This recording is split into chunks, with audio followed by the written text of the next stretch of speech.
എറണാകുളം മലയാറ്റൂരിലെ 19-കാരിയുടെ കൊലപാതകത്തിൽ സുഹൃത്ത് അലൻ അറസ്റ്റിൽ. മദ്യപാനത്തിനിടെയുണ്ടായ തർക്കമാണ് കൊലപാതകത്തിലേക്ക് നയിച്ചതെന്ന് പ്രതി മൊഴി നൽകി. പെൺകുട്ടി അലന്റെ കൂടെ ബൈക്കിൽ കയറുന്ന CCTV ദൃശ്യങ്ങൾ പുറത്തുവന്നു. കൊച്ചിയിൽ നിന്ന് ആര്യയാണ് വിവരങ്ങൾ നൽകാനുള്ളത്. ആര്യ, ഈ പെൺകുട്ടിയുടെ കൊലപാതകത്തിൽ ഈ അലന്റെ പങ്കെന്താണ്?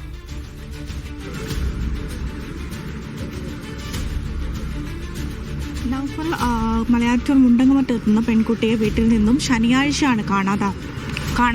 തുടർന്ന് കാലടി പോലീസിൽ മാതാപിതാക്കൾ പരാതി നൽകുകയും ചെയ്തു. അതിനിടെയാണ് ഇന്നലെ ഉച്ചയ്ക്ക് മൃതദേഹം വീട്ടിൽ നിന്നും 1 കിലോമീറ്റർ മാത്രം ദൂരെയുള്ള മണപ്പാട് എന്ന ഒരു ചിറയ്ക്ക് സമീപത്തെ ഒരു ഒഴിഞ്ഞ പറമ്പിൽ നിന്നുമാണ് ഈ ഒരു മൃതദേഹം ലഭിക്കുന്നത്.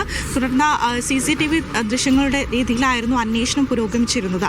അപ്പോൾ ആ ഒരു അന്വേഷണത്തിൽ തുടർന്ന് തന്നെ ഇവരുടെ അടുത്ത സുഹൃത്തുക്കളെയൊക്കെ തന്നെ ചോദ്യം ചെയ്തിരുന്നു. അതിനിടയിൽ അലനെയും ചോദ്യം ചെയ്യുന്നൊരു സാഹചര്യം ഉണ്ടായിരുന്നു. തുടർന്നാണ് ഇന്നലെ വീണ്ടും ഈ ഒരു ബോഡി കിട്ടിയതിനെ തുടർന്ന് നടത്തിയ CCTV ദൃശ്യങ്ങളുടെ അന്വേഷണത്തിലാണ് വീണ്ടും അലനെ ഇന്നലെ കസ്റ്റഡിയിലെടുക്കുന്നത്. തുടർന്നുള്ള ചോദ്യം ചെയ്യലിലാണ് അലൻ കുറ്റം സമ്മതിക്കുന്നത്. തലയ്ക്ക് ആഴത്തിലുള്ള മുറിവുണ്ടായിരുന്നു, അത് തലക്കടിച്ച് കൊലപ്പെടുത്തി എന്നുള്ള മൊഴിയാണ് നൽകുന്നത്.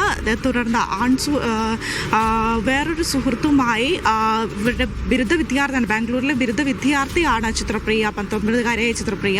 അപ്പോൾ വേറൊരു സുഹൃത്തുമായി ബന്ധം ഉണ്ട് എന്നുള്ള ഒരു സംശയമാണ് ഈ ഒരു കൊലപാതകത്തിലേക്ക് നയിച്ചത് എന്നാണ് ഇപ്പോൾ അലൻ നൽകുന്ന മൊഴി.